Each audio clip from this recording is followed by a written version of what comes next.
تیرا ہو کے ہے جینا، جینا ہے جینا ہے، تیرا ہو کے ہے جینا۔ بسم اللہ الرحمن الرحیم، نحمده ونصلی ونسلم علی رسوله الکریم وعلی آلہ واصحابہ اجمعین۔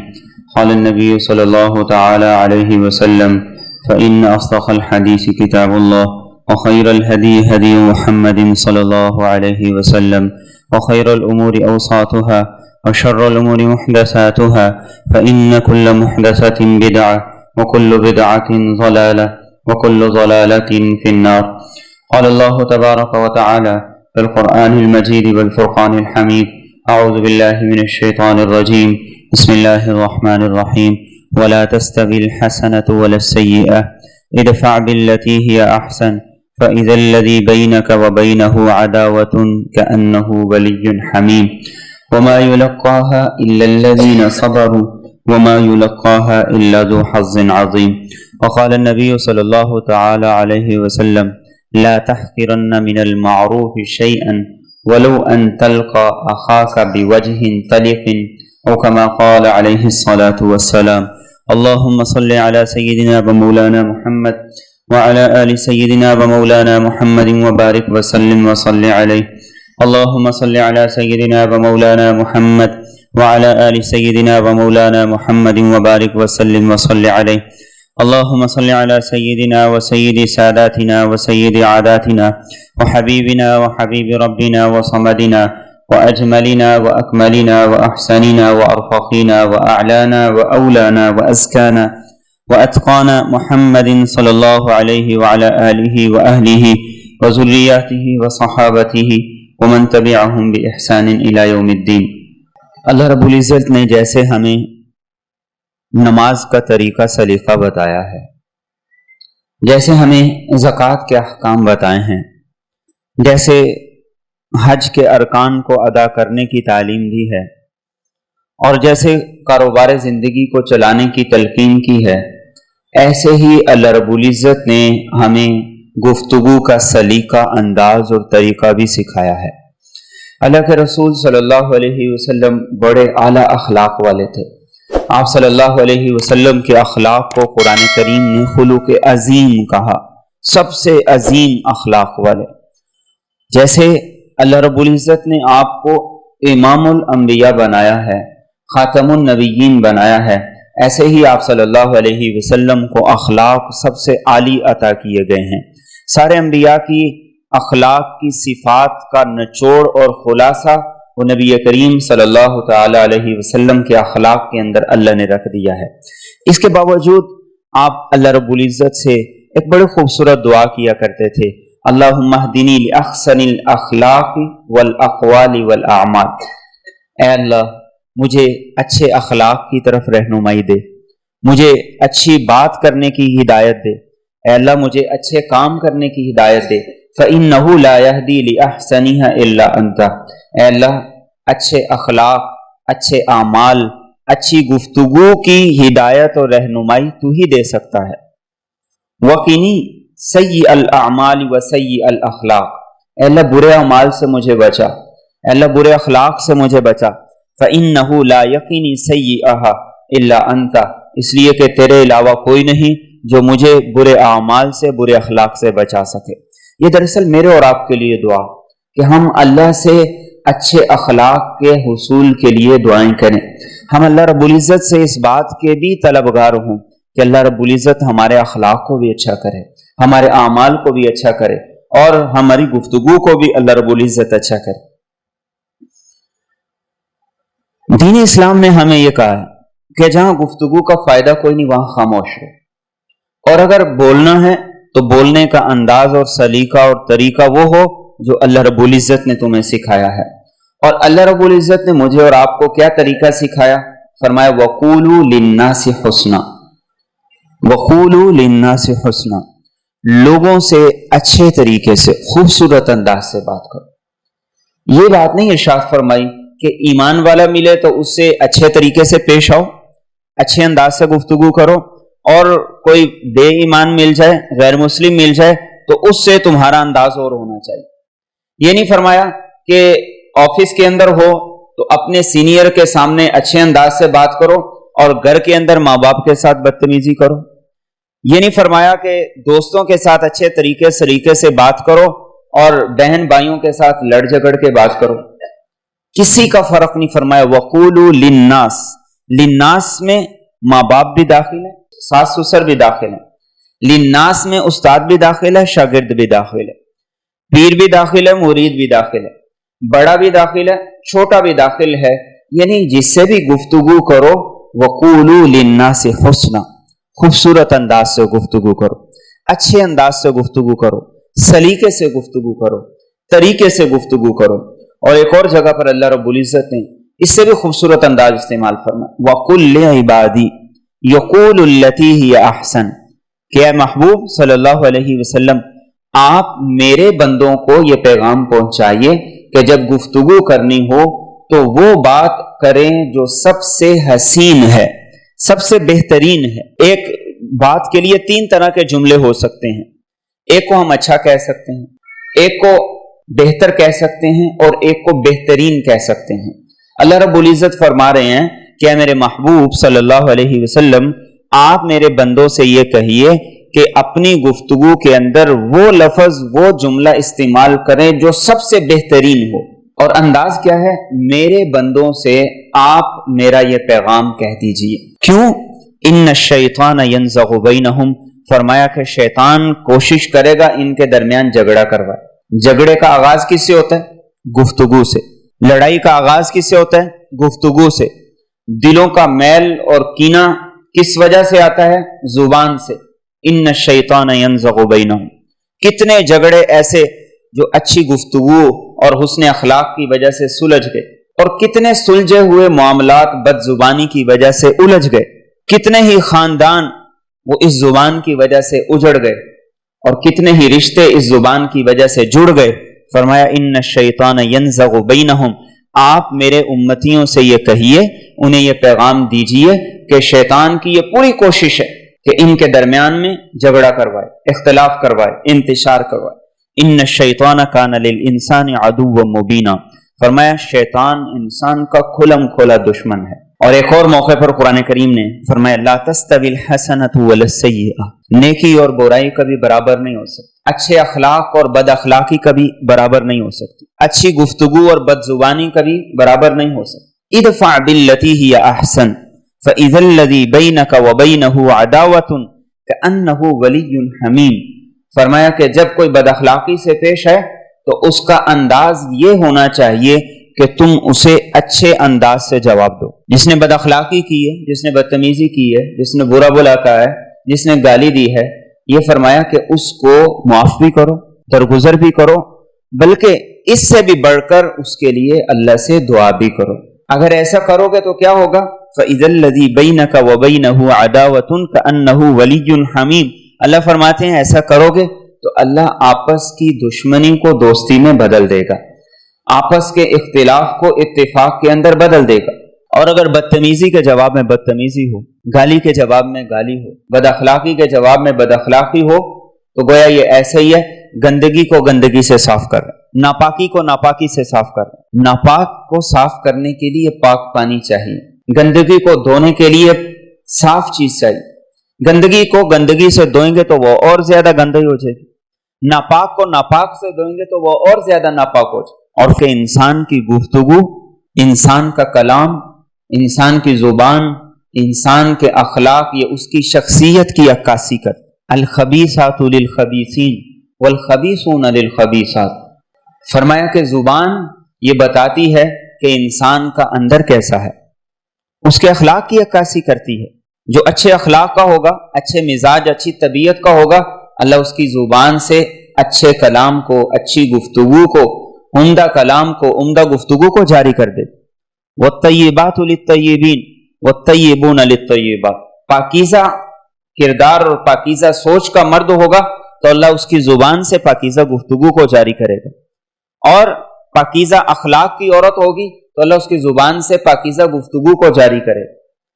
بد اخلاق عورت ہوگی تو اللہ اس کی زبان سے بد اخلاقی کے بول اور جملوں کو جاری کر دے گا۔ تو گویا قرآن کریم کے مطابق انسان کی زبان اس کی شخصیت کی عکاس ہے۔ اگر اس کی شخصیت طیب اور پاکیزہ ہے تو اس کی زبان بھی بتائے گی کہ یہ طیب اور پاکیزہ ہے. اگر اس کی شخصیت طیب اور پاکیزہ نہیں ہے تو اس کی زبان بھی بتائے گی کہ اس کا اندر، اس کا باطن طیب اور پاکیزہ نہیں ہے. اور رسول اکرم صلی اللہ علیہ وسلم نے تو خوبصورت انداز سے ہمیں یہ بتایا، الکلمۃ الطیبۃ صدقہ. فرمایا میٹھا بول، خوبصورت بول، اچھا بول، اچھے انداز سے گفتگو، اچھے سلیقے سے گفتگو بھی ایک صدقہ ہے. اتقوا النار ولو بشق تمرہ. آپ نے فرمایا کہ جہنم سے بچو، جہنم کی آگ سے بچو، چاہے ایک کھجور کا ٹکڑا صدقہ کیوں نہ کرو. اللہ اس کو قبول کر لے گا تو جہنم سے بچ جاؤ گے.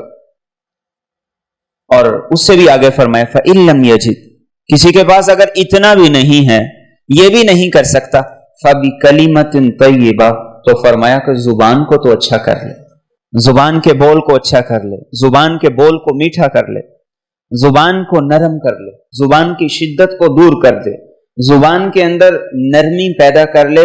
یہ ایک ایک جملہ اس کے لیے صدقے کا اجر ہے، ایک ایک بول اس کے لیے مقبول صدقے کا باعث ہے. اور اللہ رب العزت نے فرمایا الیہ یصعد الکلم الطیب والعمل الصالح یرفع. انسان کے خوبصورت بول، خوبصورت جملے، خوبصورت گفتگو اللہ کے پاس پہنچتی ہے. والعمل الصالح یرفع، اور پھر اس کے ساتھ انسان کا عمل بھی نیک ہو، گفتگو اور زبان کے ساتھ عمل بھی نیک ہو، تو فرمایا کہ یہ انسان کے لیے سونے پہ سہاگا ہے، یہ اس کو اور اللہ کے قریب کر دیتا ہے. رسول اکرم صلی اللہ علیہ وسلم کے اخلاق، آپ کی عادات مبارکہ سے گفتگو کے بارے میں جو ہمیں باتیں ملتی ہیں کہ آپ کبھی ایسے شخص کے ساتھ نہیں الجھا کرتے تھے، کبھی آپ ایسے شخص کے ساتھ بحث مباحثے میں نہیں پڑا کرتے تھے کہ جس کی وجہ سے وہ بدتمیزی پہ اترا. حضرت عائشہ رضی اللہ تعالیٰ عنہ فرماتی ہیں کہ میں آپ صلی اللہ علیہ وسلم کے پاس بیٹھی ہوئی تھی، ایک آدمی ملنے کے لیے آیا تو آپ نے فرمایا اذنوا لہ، اسے اجازت دو آنے کی، لیکن ساتھ ہی مجھے یہ بتا دیا کہ یہ اچھے اخلاق اور کردار کا نہیں. جب آیا آپ نے اچھے انداز سے اس سے گفتگو کی، اس کی بات کو سنا، چلا گیا. حضرت عائشہ رضی اللہ تعالیٰ عنہ نے پوچھا یا رسول اللہ صلی اللہ علیہ وسلم، آپ تو فرما رہے تھے کہ وہ ایسا ایسا ہے، اور آپ نے تو بڑے اچھے انداز سے اس سے گفتگو کی، بڑے اچھے انداز سے اس کو پیش آئے. تو آپ نے فرمایا عائشہ، بدترین انسان وہ ہے جس کو لوگ صرف اس وجہ سے چھوڑ دیں کہ اس کا شر مجھ تک نہ پہنچے، اس کے شر سے میں بچ جاؤں.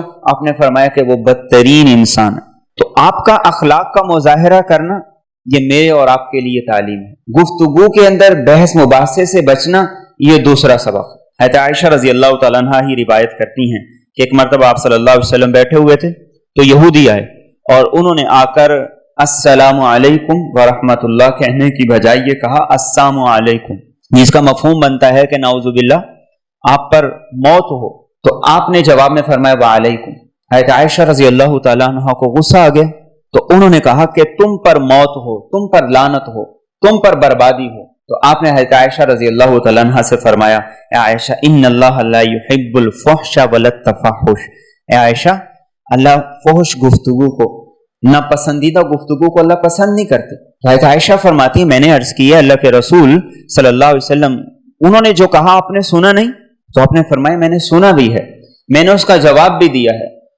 ان کی بد دعا ہمارے حق میں قبول نہیں، ہم اگر کر دیں تو ہماری بد دعا ان کے بارے میں قبول کی جاتی ہے. تو بد اخلاق کے ساتھ بد اخلاقی یہ آپ کی سنت نہیں ہے، بدتمیز کے ساتھ بدتمیزی یہ آپ کی عادت مبارکہ نہیں ہے. قرآن کریم کا ارشاد خذ العفو وأمر بالعرف وأعرض عن الجاہلین کہ معافی کو مضبوطی سے تھامو، لوگوں کو بھلائی کا حکم دو، جاہلوں سے اعراض کرو. حضرت عمر بن خطاب رضی اللہ تعالی عنہ آپ نے اپنی کابینہ میں ان لوگوں کو رکھا تھا کہ جو قرآن کے ماہر تھے، قرآن کا سمجھ رکھتے تھے، قرآن کا فہم رکھتے تھے. تو عیینہ بن حسن فزاری اس کے بتیجے تھے حر بن قیس، وہ حضرت عمر رضی اللہ تعالیٰ عنہ کی کابینہ میں تھے. تو عیینہ بن حسن نے اس سے کہا کہ تم میرے لیے ٹائم لو، میں عمر سے ملاقات کروں. تو انہوں نے حضرت عمر سے کہا کہ وہ ملاقات کرنا چاہتے ہیں. حضرت عمر نے کہا ٹھیک ہے انہیں بلاؤ. تو عیینہ بن حسن نے جاتے ہی حضرت عمر رضی اللہ تعالیٰ عنہ سے یہ کہا کہ آپ صحیح تقسیم نہیں کرتے، اور آپ عدل کے مطابق فیصلہ نہیں کرتے. حضرت عمر رضی اللہ تعالیٰ عنہ کو غصہ آ گیا. لیکن جب آپ کو غصہ آیا تو آپ کی کابینہ کے جو شخص تھے جو ان کے لیے اجازت لے کر ان کو ملاقات کے لیے لائے، حر بن قیس، انہوں نے کہا امیر المومنین، اللہ رب العزت قرآن کریم میں فرماتے ہیں خذ العفو وأمر بالعرف وأعرض عن الجاہلین، کہ معافی کو تھام کے رکھیے، لوگوں کو بھلائی کا حکم دیجیے، جاہلوں سے اعراض کیجیے. یہ جاہل ہے. وہ فرماتے ہیں کہ میں نے یہ آیت حضرت عمر رضی اللہ تعالیٰ عنہ کے سامنے پڑھی تو آپ نے ایک قدم بھی آگے نہیں بڑھائے اور فرمایا کان وقافا عند کتاب اللہ، کہ جب اللہ کی کتاب اور اللہ کا حکم آ جاتا تو پھر حضرت عمر رضی اللہ تعالیٰ عنہ وہیں پہ رک جایا کرتے تھے. جب مشیر اچھے ہوں، کابینہ اچھی ہو، تو اس کا رزلٹ اس طرح سے نکلتا ہے. اور اگر مشیر غلط ہو تو وہ کہتے کہ اس کو تو پھانسی پہ لٹکا دیں، اس کو تو جیل کے اندر ڈال دیں، اس نے ایسی گستاخی کیوں کی ہے، اس نے ایسی بات کیوں کی ہے. اور انبیاء، ان کا قرآن کریم ہمیں بتاتا ہے کہ جب ان سے ان کی قوم نے جہالت کا انداز استعمال کیا، بدتمیزی کا انداز استعمال کیا، تو انہوں نے بدتمیزی کے جواب میں بدتمیزی نہیں کی. ہود علیہ السلام کو ان کی قوم نے یہ کہا اِنَّا لَنَرَاكَ فِي صَفَاحَةٍ، ہم تو تمہیں بے وقوف سمجھتے ہیں، تم بے وقوف ہو. تو انہوں نے جواب میں کیا کہا؟ قَالَ يَا قَوْمِ لَيْسَ بِي صَفَاحَةٍ، اے میری قوم میں بے وقوف نہیں ہوں. نوح علیہ السلام کو ان کی قوم نے کہا اِنَّا لَنَرَاكَ فِي ضَلَالٍ مُبِينٍ، تم تو گمراہی کے اندر پڑے ہوئے ہو. تو انہوں نے جواب میں کیا کہا؟ قَالَ يَا قَوْمِ لَيْسَ بِي ضَلَالَةٌ وَلَكِنِّي رَسُولٌ مِّن رَّبِّ الْعَالَمِينَ، اے میری قوم میں گمراہی میں نہیں ہوں، میں تو اللہ رب العزت کا بھیجا ہوا رسول اور پیغمبر ہوں. تو انہوں نے جواب میں یہ نہیں کہا کہ گمراہ تو تم ہو، حالانکہ وہ تھے. یہ نہیں کہا کہ بے وقوف تو تم ہو، حالانکہ وہ تھے. تو میرے اور آپ کے لیے یہ قرآن کریم تعلیم دیتا ہے کہ جو بدتمیزی کرے تو اس کے جواب میں بدتمیزی نہ کرے، جو بد اخلاقی کرے اس کے ساتھ بد اخلاقی نہ کرے، جو بد زبانی کرے اس کے ساتھ بد زبانی نہ کرے. بات کا جواب بات سے دینا یہ اخلاق نہیں ہے، بدتمیزی کا جواب بدتمیزی سے دینا یہ اخلاق نہیں ہے، گالی کا جواب گالی سے دینا یہ اخلاق نہیں ہے، گندگی کو گندگی سے صاف کرنا یہ اخلاق نہیں ہے. اخلاق تو یہ ہے کہ اس نے بدتمیزی کی، آپ یا خاموش ہو جائیں یا اچھے انداز سے اس کو جواب دے دیں کہ جس کے ذریعے سے آپس کا اختلاف اور جھگڑا اور انتشار وہ پھیلے نہیں. انداز دیکھیے، گفتگو کا انداز کیسا ہونا چاہیے. حضرت عائشہ رضی اللہ تعالیٰ عنہ، رسول اکرم صلی اللہ علیہ وسلم نے ان سے مخاطب ہوتے ہوئے فرمایا عائشہ، مجھے پتہ چل جاتا ہے کہ جب تم مجھ سے ناراض ہوتی. تو پوچھا یا رسول اللہ صلی اللہ علیہ وسلم، آپ کو کیسے پتہ چلتا ہے کہ میں آپ سے ناراض ہو گئی؟ تو آپ صلی اللہ علیہ وسلم نے فرمایا کہ جب تم مجھ سے راضی ہوتی ہو تو تم اپنی بات کرتے ہوئے یہ کہتی ہو کہ رب محمد کی قسم بات ایسے نہیں ایسے ہے، اور فرمایا کہ جب تم مجھ سے ناراض ہوتی ہو تو تم کہتی ہو رب ابراہیم کی قسم بات ایسے نہیں ایسے ہے. یہ ہمیں طریقہ سکھایا گیا، سلیقہ سکھایا گیا. اور حضرت عائشہ رضی اللہ تعالیٰ عنہ، جس وقت آپ پر تہمت لگی، آپ جب گھر تشریف لاتے تو آپ بڑے کھلے مزاج سے گھر میں تشریف لایا کرتے تھے، ہنسی مذاق کرتے تھے، بات چیت کیا کرتے تھے. لیکن جب آپ پر تہمت لگی تو آپ نے تھوڑا ناراضگی کا اظہار کرتے ہوئے آپ گھر تشریف لائے. حضرت عائشہ رضی اللہ تعالیٰ عنہ بیمار تھی، بستر پہ پڑی ہوئی تھی، تو آپ نے آ کر بس اتنا پوچھا کیف تیکم، کیا حال ہے، اور آپ چلے گئے. حضرت عائشہ رضی اللہ تعالیٰ عنہ فرماتی ہیں کہ آپ کے اس انداز گفتگو سے مجھے یہ لگا کہ کوئی بات ہو گئی ہے، لیکن پتہ نہیں بات کیا ہوئی. تو ناراضگی کے اظہار کا بھی انداز ایسا ہو کہ جس سے ناراضگی بڑھنے کی بجائے کم ہو. ایسا نہیں ہے کہ میاں بیوی میں سے ایک منہ بنا لے اور دوسرا کہ اچھا منہ بنایا تو بنائے رہو، ایک گفتگو نہ کرے دوسرا کہے چلو اچھی بات ہے، زبان باندھی رہے تو بہتر ہے. انداز ایسا استعمال کیا جائے کہ جس سے آپس کا رشتہ وہ خراب ہونے کی بجائے مضبوط ہو، آپس کے تعلقات وہ خوشگوار ہوں بجائے اس کے کہ ان کے اندر انتشار آئے.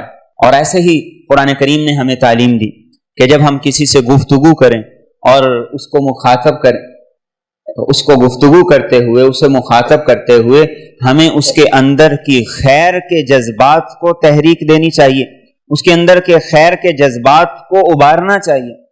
اللہ رب العزت نے کیا خوبصورت انداز میرے اور آپ کے لیے استعمال کیا، ذریۃ من حملنا مع نوح، فرمایا کہ تم ان نیک لوگوں کی اولاد ہو جنہیں ہم نے نوح علیہ السلام کے ساتھ کشتی میں سوار کیا تھا، لہذا ان جیسے نیک بنو، ان جیسے اطاعت گزار بنو، ان جیسے شکر گزار بنو، ان جیسے فرما بردار بنو. یہودیوں کو جنہوں نے انبیاء کو قتل کیا، ان کے خلاف سازشیں کی، اللہ رب العزت پر اعتراضات کیے، اللہ رب العزت کے بارے میں عجیب و غریب قسم کی باتیں کی، انبیاء سے مختلف قسم کے مطالبات کیے۔ اللہ رب العزت جب انہیں مخاطب فرماتے ہیں تو کیسے مخاطب فرماتے ہیں؟ یا بنی اسرائیل، اے یعقوب علیہ السلام کی اولاد۔ یہ نہیں کہا جاتا کہ اے ملعون یہودی ہو، اے اللہ کے غضب کے حقدار یہودی ہو، بلکہ کہا جاتا ہے یا بنی اسرائیل، تم تو یعقوب علیہ السلام کی اولاد ہو، تو اپنے جد امجد کی طرح تم بھی نیک بنو، تم بھی ان کی پیروی کرو، تم بھی ان کے اسوہ حسنہ کو اپناؤ۔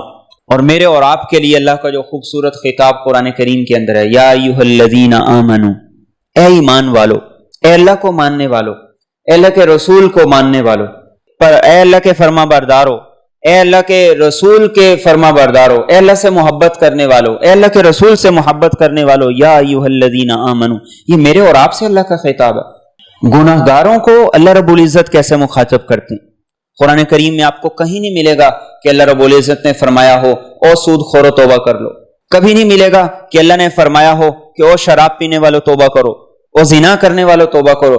قل یا عبادی الذین اسرفوا علی انفسہم لا تقنطوا من رحمت اللہ۔ انداز خطاب، گفتگو کا سلیقہ کیا فرمایا کہ آپ میرے ان بندوں سے کہہ دیجئے جنہوں نے اپنے آپ پر ظلم کیا، اللہ کی رحمت سے مایوس نہ ہو۔ یا عبادی، میرے بندوں سے کہہ دیں جنہوں نے ظلم کیا، شراب پی، زنا کیا، سود لیا، لوگوں کا حق غصب کیا، لوگوں کے ساتھ زیادتی کی، اللہ انہیں کیا کہہ رہے ہیں؟ میرے بندوں سے آپ یہ کہہ دیجئے۔ ابراہیم علیہ السلام اپنے مشرک باپ سے مخاطب ہے اور کیا کہہ رہے ہیں؟ یا ابت، اے میرے ابا جان، یا ابت لا تعبد الشیطان، اے میرے ابا جان شیطان کی عبادت نہ کیجیے۔ یا ابت انی اخاف ان یمسک عذاب من الرحمن، اے میرے ابا جان۔ اور ابا جان کیا کہہ رہے ہیں کہ ابراہیم تم باز آ جاؤ، لارجمنک وہجرنی ملیا، تمہیں سنسار کر دوں گا، مجھے چھوڑ کے چلے جاؤ۔ تو جواب میں کیا کریں؟ ساستغفر لک ربی، میں آپ کے لیے اپنے رب سے استغفار کرتا رہوں گا۔ آپ چاہے گھر سے نکال دیں، آپ چاہے مجھے دھمکی دے دیں۔ اور ابراہیم علیہ السلام جب اپنے بیٹے سے مخاطب ہیں، یا بنی انی اری فی المنام انی اذبحک فانظر ماذا تری، نبی کا خواب وحی ہوتا ہے، اب وحی آ گئی ہے تو اب خواب کے مطابق عمل کرنا ضروری ہے، اس میں کوئی گنجائش نہیں ہے۔ لیکن ابراہیم علیہ السلام جب اسماعیل علیہ السلام کو اپنا خواب بتانا چاہتے ہیں تو وہ یہ نہیں کہتے کہ اب میں نے تمہیں ذبح کرنا ہے، اللہ کا حکم آ گیا ہے، تم مانو یا نہ مانو میں نے کرنا ہے۔ یا بنی، اے میرے بیٹے، انی اری فی المنام انی اذبحک، میں خواب یہ دیکھا ہے کہ میں تجھے ذبح کر رہا ہوں، فانظر ماذا تری، تیری کیا رائے ہے، تو کیا کہتا ہے۔ کیا خوبصورت انداز، کیا خوبصورت انداز سے اپنے بیٹے کو آمادہ کیا جا رہا ہے۔ آج میرے اور آپ کی گفتگو کا انداز اور سلیقہ، میرے اور آپ کا اپنے بیوی بچوں کے ساتھ مخاطب کرنے کا انداز، ملازموں کو ہم کیسے مخاطب کرتے ہیں، بچوں کو ہم کیسے مخاطب کرتے ہیں، بڑوں کو ہم کیسے مخاطب کرتے ہیں، چھوٹوں کو ہم کیسے مخاطب کرتے ہیں، یہ میرے اور آپ کے لیے اصلاح کی چیز ہے۔ بیٹے بیٹی کو پکارنے کے لیے اوے کہنا، یہ بھی تو لفظ ہے، بیٹا کہنا یہ بھی لفظ ہے، میرا بیٹا کہنا یہ بھی لفظ ہے، میری بیٹی کہنا یہ بھی لفظ ہے، میرے چاند کہنا یہ بھی لفظ ہے، ابا جان کہنا یہ بھی لفظ ہے، اور ابراہیم علیہ السلام جیسے میرے ابا جان کہنا، اس کے اندر اور اپنائیت ہے۔ حضرت عائشہ رضی اللہ تعالیٰ عنہ کا نام تھا عائشہ رضی اللہ تعالیٰ عنہ۔ اللہ کے رسول صلی اللہ علیہ وسلم جب ان کو پکارا کرتے پیار سے تو آپ فرمایا کرتے تھے یا حمیرہ، اے سرخ رنگ والی۔ کیسا خوبصورت انداز ہمیں سکھایا۔ انس رضی اللہ تعالیٰ عنہ 10 سال آپ کی مسلسل خدمت کی، تو انس رضی اللہ تعالیٰ عنہ کو آپ کیسے مخاطب فرماتے تھے؟ یا بنیہ، اے میرے بیٹے۔ انداز خطاب کو درست کیجیے۔ لقمان علیہ السلام اپنے بیٹے کو نصیحت کر رہے ہیں تو کیسے نصیحت کر رہے ہیں؟ یا بنی لا تشرک باللہ ان الشرک لظلم عظیم، اے میرے بیٹے شرک نہ کرنا، شرک نہ کرنا، شرک بہت بڑا ظلم ہے، شرک بہت بڑا گناہ ہے۔ تو قرآن کریم نے ہمیں یہ انداز سکھایا ہے، یہ طرز سکھایا ہے، یہ ادب سکھایا ہے کہ اگر اپنے بیٹے کو بھی مخاطب کریں تو خوبصورت انداز سے مخاطب کریں۔ بیوی کو مخاطب کریں تو خوبصورت انداز سے مخاطب کریں, بیٹی کو مخاطب کریں تو خوبصورت انداز سے مخاطب کریں, ملازم کو مخاطب کریں تو خوبصورت انداز سے کریں, بڑوں کو کریں تو خوبصورت انداز سے کریں, چھوٹوں کو کریں تو خوبصورت انداز سے کریں. ہم بڑے ہو کر تو یہ توقع رکھتے ہیں کہ بیٹا مجھ سے کہے اے میرے ابا جان, لیکن خود ہم یہ نہیں کہتے کہ میں بھی اپنے بیٹے سے کہوں اے میرے پیارے بیٹے. اور استاد یہ کہتا ہے کہ شاگرد میری عزت کرے, لیکن شاگرد کی عزت میں کروں؟ میں کیوں کروں؟ میں تو استاد ہوں. آج ہر پیر کہتا ہے کہ مرید میرے ہاتھوں کے اندر ہاتھ ملائیں, اس کو چومیں, میرے سامنے جھک کے بیٹھیں, لیکن مرید کی کوئی عزت نہیں کہ وہ اپنے پیر کے سامنے برابر تو کیا کہ اس کے سامنے وہ سر اٹھا کے بھی نہیں بیٹھ سکتا. یہ اخلاق اللہ کے نبی کے اخلاق نہیں تھے, یہ انداز اللہ کے نبی کا اخلاق نہیں تھا. ہمیں تو یہ بتایا گیا کہ مومن کی زبان جب کھلے تو اس سے ایسی مٹھاس اور شرینی ہو کہ سننے والا اس کی گفتگو کی طرف متوجہ ہو جائے, اس کی گفتگو کو غور سے سنے. غزوہ حنین کے دن جو نوجوان صحابی تھے ان کے اندر جوش تھا, جذبہ تھا, جنگ کی حکمت عملی نہیں تھی, تو انہوں نے کہا کہ ہم آگے لگیں گے, آج ہم آگے لڑ کے مقابلہ کریں گے. تو اللہ کے رسول صلی اللہ علیہ وسلم نے فرمایا ٹھیک ہے. اب جب نوجوان صحابہ وہ آگے لگ کے میدان کے اندر نکلے تو کفار وہ سارے کے سارے پہاڑوں کے اندر بیٹھے ہوئے تھے. انہوں نے تیروں کی ایسی زبردست بوچھاڑ کی کہ سب کے قدم اکھڑ گئے, سارے کے سارے میدان چھوڑ کے بھاگ گئے. اس موقع پر آپ صلی اللہ علیہ وسلم کے ساتھ آپ کے چچا تھے حضرت عباس رضی اللہ تعالیٰ عنہ. اب یہ میدان چھوڑ کے بھاگ رہے ہیں. ایک انداز اگر میرے اور آپ کا انداز ہوتا تو کیا ہوتا کہ تم تو کہتے تھے کہ ہم سب سے آگے لڑیں گے, سب سے پہلے بھاگ رہے ہو, ادھر آ کے لڑو نا آپ. یہ میرے اور آپ کا انداز ہوتا. حضرت عباس رضی اللہ تعالیٰ عنہ اس میدان میں تھے تو انہوں نے کہا یا اصحاب سورۃ البقرہ, اور سورہ بقرہ والو کہاں جا رہے ہو؟ یا اصحاب رسول اللہ, اے اللہ کے رسول کے صحابہ کہاں جا رہے؟ یا من بایعتم تحت الشجرہ, اے وہ لوگوں جنہوں نے درخت کے نیچے اللہ کے رسول صلی اللہ علیہ وسلم سے اپنی جانیں دینے کے لیے بیعت کی تھی, کہاں جا رہے؟ انہوں نے یہ کہا تو سارے کے سارے صحابہ واپس پلٹ آئے.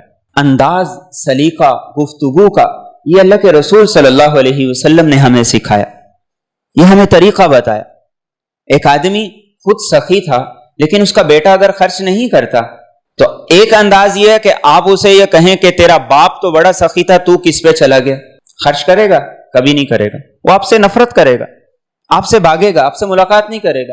اور ایک انداز یہ ہے کہ آپ کہیں کہ تیرے باپ نے یہ بھی نیکی کی, یہ بھی نیکی کی, یہ بھی نیکی کی, تیرا باپ بڑا نیکی انسان تھا, بہت خرچ کرنے والا تھا.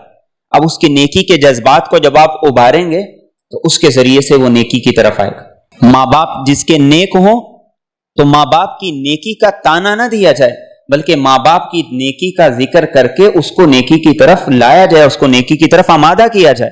یہ انداز اللہ رب العزت نے مجھے اور آپ کو سکھایا, یہ انداز قرآن کریم نے مجھے اور آپ کو بتایا ہے کہ ہم اس طریقے سے اگر اخلاق کو اپنائیں گے تو معاشرہ بھی بہتر ہوگا, اخلاق بھی اچھے ہوں گے اور دوسرے کی عزت کا خیال بھی ہوگا.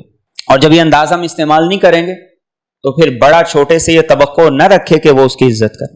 آپ عزت نہیں کرتے تو چھوٹا کسی درجے تک کر لے گا, لیکن جیسے ہی اس کو تھوڑی آزادی ملے گی وہ بدتمیزی پہ آ جائے گا. تو اس لیے قرآن کریم نے ہمیں اخلاق سکھائے ہیں, گفتگو کا انداز سکھایا ہے, گفتگو کا طریقہ بتایا ہے. اور اللہ کے رسول صلی اللہ علیہ وسلم کی عادت مبارکہ تھی کہ آپ نے کبھی بھی بڑے بڑے مجمعوں کے اندر, جمعہ کے خطبوں کے اندر, آپ نے کبھی بھی بڑے بڑے جو منافقین تھے, بڑے بڑے سازشی لوگوں کا آپ نے کبھی نام نہیں لی. ہمیشہ آپ نے ایسے انداز سے بات کی کہ بات کو سننے والا سمجھ بھی جائے اور دوسروں کو پتہ بھی نہیں چلے. آپ کا ایک عمومی انداز یہ تھا کہ آپ یہ فرمایا کرتے تھے ما بال اقوام یفعلون کذا و کذا, لوگوں کو کیا ہو گیا, لوگ یہ کر رہے ہیں, لوگ یہ کر رہے ہیں, لوگ یہ کر رہے ہیں. نام نہیں لیا کرتے تھے. جس وقت حضرت عائشہ رضی اللہ تعالیٰ عنہ پر تہمت لگی تو اس وقت آپ صلی اللہ علیہ وسلم نے خطبہ ارشاد فرمایا, اور خطبہ ارشاد فرماتے ہوئے آپ نے فرمایا کہ کون شخص ہے جو مجھے اس آدمی کی تکلیف سے نجات دے کے جس کی تکلیف اب میری ذات سے میرے گھر والوں تک جا پہنچے. نام پھر بھی نہیں لیا عبداللہ بن ابی کا, پھر بھی نام نہیں لیا آپ صلی اللہ علیہ وسلم. تو ایک صحابی رضی اللہ تعالیٰ عنہ کھڑے ہو گئے, انہوں نے کہا یا رسول اللہ صلی اللہ علیہ وسلم آپ بتائیے, اگر ہم میں سے ہوگا تو ہم اسے قتل کر دیں گے, اور اگر خزرج قبیلے سے ہوگا تو جو آپ حکم دیں گے ہم کریں گے. یہ آپ کا انداز تھا, یہ آپ کا سلیقہ تھا. آپ کا طریقہ تھا، یہ مجھے اور آپ کو سکھایا گیا۔ اگر کسی کی اصلاح کرنا چاہتے ہیں تو پھر ڈنڈورا نہ پیٹیں، پھر اچھے انداز سے اس کی اصلاح کریں، ایسے انداز سے اس کی اصلاح کریں کہ اس کی عزت بھی باقی رہے اور آپ کسی گناہ کے اور کسی نافرمانی کے اور بد اخلاقی کے مرتکب نہ ہوں۔ حضرت عمر رضی اللہ تعالیٰ عنہ تشریف لے جا رہے تھے کہ ایک گھر کے پاس سے گزرے، وہاں لوگ آگ جلا کر بیٹھے ہوئے تھے، آگ سیک رہے تھے۔ اب عربی زبان کے اندر جو لوگ آگ سیک رہے ہوں انہیں کہا جائے گا یا اصحاب النار، اے آگ والو، لیکن چونکہ قرآن کریم میں اصحاب النار جہنمیوں کو کہا گیا ہے، تو حضرت عمر رضی اللہ تعالیٰ عنہ جب گزرے ہیں تو حضرت عمر رضی اللہ تعالیٰ عنہ نے انہیں کیا کہا، یا اہل الضوء، اے روشنی والو، تم یہاں بیٹھے کیا کر رہے ہو؟ دونوں باتوں کا خلاصہ وہ ایک ہی ہے، لیکن الفاظ کا انتخاب یہ آپ کی شخصیت کی عکاسی کرتا ہے۔ آپ جب تک خاموش ہیں تو آپ کی شخصیت چھپی ہوئی ہے، آپ کی گفتگو وہ آپ کی شخصیت کی عکاسی کر دیتی، اور پھر گفتگو کے اندر ایک اور جو انداز وہ استعمال کیا گیا خاص طور پر بڑوں کے سامنے، حضرت موسیٰ علیہ السلام اور خضر علیہ السلام کا واقعہ قرآن کریم ہمیں بتاتا ہے۔ اب موسیٰ علیہ السلام جیسا جلیل القدر پیغمبر جو اللہ سے ہم کلام ہوتا ہو، اللہ سے گفتگو کرتا ہو، خضر علیہ السلام کے پاس جاتے ہیں اور جا کر کیا کہتے ہیں، هل اتبعک علی ان تعلمنی مما علمت رشدا، کیا میں آپ کے ساتھ رہ سکتا ہوں کہ آپ جو علم اللہ نے آپ کو دیا ہے آپ مجھے بھی سکھائیں؟ اور خضر علیہ السلام جواب میں کیا کہتے ہیں، یا موسیٰ، اے موسیٰ، مجھے اللہ نے وہ علم دیا جو تیرے پاس نہیں، تو کیسے تو صبر کر سکتا ہے اس پر کہ جو تیرے پاس علم نہیں؟ موسیٰ علیہ السلام پھر درخواست کرتے، آج استاد کا ادب اندر سے ختم ہو گیا، استاد کی عزت اور وقار ختم ہو گئی۔ موسیٰ علیہ السلام جیسا شخص وہ کیا کہہ رہے، ہل اتبعک، عاجزی کے ساتھ، انکساری کے ساتھ، تواضع کے ساتھ۔ اور قرآن کریم نے ہمیں یہ بھی ترغیب دی کہ غلطیوں کو نظر انداز کرنا سیکھیں، گفتگو کے اندر غلطیوں کو نظر انداز کرنا سیکھیں۔ اللہ کے رسول صلی اللہ علیہ وسلم کے اخلاق کیا عالی اخلاق تھے۔ غزوہ تبوک کا موقع تھا، اب منافقین کو پتا تھا سفر بہت لمبا ہے، گرمی شدید ہے، پاس پیسہ بھی کوئی نہیں، قرضے بھی چڑھے ہوئے ہیں، کھیتیاں اور فصلیں بھی تیار ہیں، اب کیا کریں؟ تو ایمان والے تو تیار ہو گئے، انہوں نے کہا کہ کھیتی کا نقصان ہوتا ہے تو ہو جائے، قرضے اس سال نہیں اگلے سال اتر جائیں گے، گرمی کی شدت ہے تو کوئی بات نہیں، ہم اللہ کے رسول صلی اللہ علیہ وسلم کے ساتھ جائیں گے۔ منافقین آنا شروع ہو گئے۔ اب منافقین جب آئے، اللہ کے رسول صلی اللہ علیہ وسلم کے اخلاق دیکھیے، اب منافقین آئے، ایک آیا کہ یا رسول اللہ صلی اللہ علیہ وسلم مجھے یہ بہانہ ہے، بیوی کا بہانہ لگا دیا، کسی نے بچے کا بہانہ لگا دیا، کسی نے کاروبار کا بہانہ لگا دیا، کسی نے کوئی بہانہ لگا دیا۔ آپ صلی اللہ علیہ وسلم کو پتہ ہے کون کیا بہانہ لگا رہا ہے۔ ایک آیا آپ نے اس کو بھی چھٹی دے دی، دوسرا آیا اس کو بھی چھٹی دے دی، تیسرا آیا، جتنا نے چھٹی مانگی آپ نے سب کو چھٹی دے دی، سب کو کہا ٹھیک ہے تم نہ جاؤ۔ اب اللہ رب العزت یہ چاہتے تھے کہ اس موقع پر، اب چونکہ غزوہ تبوک یہ آپ کا آخری غزوہ تھا، منافقین کو برداشت کرتے ہوئے بھی تقریباً 8 سال گزر چکے تھے، 9واں سال چل رہا تھا، تو اللہ بھی یہ چاہتے تھے کہ اب تو ان کا پول کھول دینا چاہیے، لیکن آپ صلی اللہ علیہ وسلم کے ایسے عالی اخلاق تھے، آپ نے سب کو چھٹی دے دی، کسی کو نہیں کہا کہ تم بہانہ لگا رہے ہو، تم غلط کہہ رہے ہو۔ تو اللہ کی طرف سے پھر قرآن کی آیات آئی۔ اب وہ قرآن کا اللہ کا انداز بھی کیسا خوبصورت ہے، انداز کیا ہے، عفا اللہ عنک، اللہ نے آپ کو معاف کر دیا، لما اذنت لهم حتی یتبین لک الذین صدقوا، آپ کو انہیں اجازت نہیں دینی چاہیے تھی، پتہ تو چلتا کون منافق ہے کون مومن، لیکن انداز دیکھیے، عفا اللہ عنک، اللہ نے معاف کر دیا آپ کو، لیکن آپ کو اجازت نہیں دینی چاہیے۔ یہ انداز اللہ مجھے اور آپ کو سکھاتا ہے۔ کسی سے نقصان ہو گیا تو ہم اسے کہہ کہ چلو کوئی بات نہیں، نقصان تو ہو گیا، آئندہ احتیاط کرنی چاہیے، بجائے اس کے کہ ہم چیخ لیں چلا لیں۔ چیخنے چلانے سے میرے اور آپ کا نقصان تو واپس نہیں ہوگا، لیکن دوسرے کا احساس جو پہلے ہی شاید مرا ہوا تھا وہ اور ہی مر جائے گا۔ یوسف علیہ السلام کے پاس جب ان کے بھائی جاتے ہیں اور آخری دفعہ میں جب وہ بڑی لجاجت کے ساتھ آپ سے کہتے ہیں ہم آپ کے پاس آئے ہیں، ہمارے پاس تو کچھ دینے کو بھی نہیں ہے، وجئنا ببضاعۃ مزجاۃ فاوفی لنا الکیل، کہ آپ ہمیں پورا پورا تول کے دیں، وتصدق علینا، کچھ زیادہ بھی دیں، ان اللہ یجزی المتصدقین، تو یوسف علیہ السلام اب جواب کے اندر جب انہیں مخاطب کریں، قال هل علمتم ما فعلتم بيوسف واخيه اذ انتم جاهلون، تمہیں پتہ یوسف کے ساتھ تم نے کیا کیا تھا، اس کے بھائی کے ساتھ کیا کیا تھا، اذ انتم جاہلون، جب تم نادان تھے. یہ نہیں کہا کہ تم نے جان بوجھ کے میرے ساتھ میرے بھائی کے ساتھ بڑی زیادتی کی. اب وہ حیران ہو گئے، قالوا انک لانت یوسف، کہا کیا آپ واقعی یوسف ہو. اب یوسف علیہ السلام جواب میں کیا کہا، یہ نہیں کہا کہ دیکھو تم نے مجھے کنویں میں گرایا تھا، آج میں مصر کا بادشاہ بن گیا، آج دیکھ لی اپنی اوقات اور میرا فرق، اس دن تم مجھے باتیں کرتے تھے اور راستے سے ہٹانے کی کوشش کی، آج دیکھو میں کہاں پہنچ گیا ہوں، تم کہاں بیٹھے ہوئے. بلکہ بڑی عاجزی سے فرمایا انا یوسف، میں یوسف ہوں، وہذا اخی، اور یہ میرا بھائی ہے، قد من اللہ علینا، اللہ نے ہم پر احسان کیا. اور پھر آپ نے انہیں کہا کہ اگلی دفعہ جب آؤ تو اپنے ماں باپ کو بھی لے کر آؤ. اب جب وہ آ گئے ہیں، اب یوسف علیہ السلام اپنی سٹوری سنا رہے ہیں، اور سٹوری سناتے ہوئے کیا کہتے ہیں، یا ابتی ھذا تأویل رؤیای من قبل قد جعلها ربی حقا، یہ میرے خواب کی تعبیر آج مکمل ہو گئی جو آپ نے بتائی تھی. وقد احسن بی اذ اخرجنی من السجن، آپ کی سٹوری کا آغاز ہوا تھا بھائیوں نے جب کنویں میں پھینکا تھا، آپ نے وہ حصہ کاٹ دیا اور کیا کہا، اللہ نے میرے اوپر بڑا احسان کیا جب مجھے قید سے باہر نکال دی. بھائیوں کے ظلم اور زیادتی کا ذکر ہی نہیں کیا. آج ہمارا حال یہ ہے، ہمارا رویہ یہ ہے، میاں بیوی کا آپس میں اختلاف ہو جائے تو وہ پہلے دن سے شروع ہو جاتے ہیں، بیوی سے کوئی ہو جائے تو وہ اس کے گھر والوں سے پہلے دن سے شروع ہو جائے، کوئی ملازم کوئی غلطی کر دے تو وہ اس کے پہلے دن کی غلطیوں کو لے کر جھگڑا کرنا شروع کر. اور اس کا نتیجہ کیا نکلتا ہے، اس کا نتیجہ سوائے طلاق کے، سوائے انتشار کے، سوائے آپس کے جھگڑے کے کچھ نہیں. تو قرآن کریم نے ہمیں یہ ادب سکھایا، یہ طریقہ بتایا، یہ انداز سکھایا کہ اپنی گفتگو کو اس انداز سے سمیٹو، اس انداز سے کرو کہ دل ٹوٹنے کی بجائے جڑ جائیں. اور یہ کب ہوگا کہ جب انسان کے سامنے یہ استحضار ہو، ما یلفظ من قول الا لدیہ رقیب عتید، فرمایا یہ یاد رکھو کہ تمہارے ہر لفظ، ہر جملے، ہر بول کو اللہ لکھ رہے ہیں. اور اللہ کیسے لکھ رہے ہیں، یہ نہیں کہ میں نے کسی کو بدتمیز کہہ دیا ہے تو میرا بدتمیز لکھا گیا، میرے بدتمیز کہنے سے دوسرے کے دل کو جو تکلیف ہوئی ہے اللہ نے اس کے ساتھ اس میرے لفظ کو لکھا ہے. اور اللہ فرماتے ہیں احصاہ اللہ ونسوہ، اللہ نے تو سب کچھ ریکارڈ رکھا ہے، لوگ بھولے ہوئے ہیں. میں اور آپ بھول جاتے ہیں ہم نے کس کے ساتھ زیادتی کی، اللہ فرماتے ہیں کہ میں نے لکھا ہوا ہے. اور اللہ کے رسول صلی اللہ علیہ وسلم کا انداز گفتگو کیا ہوتا تھا، حضرت عائشہ رضی اللہ تعالیٰ عنہا ارشاد فرماتی ہیں کان رسول اللہ صلی اللہ علیہ وسلم یتکلم، آپ صلی اللہ علیہ وسلم جب گفتگو فرماتے لو عدہ العاد لاحصاہ، اگر گننے والا انہیں گننا چاہتا تو گن لیتا کتنے لفظ بولے ہیں، کتنے جملے بولے ہیں. آج میری آپ کی گفتگو کو گن سکتا ہے؟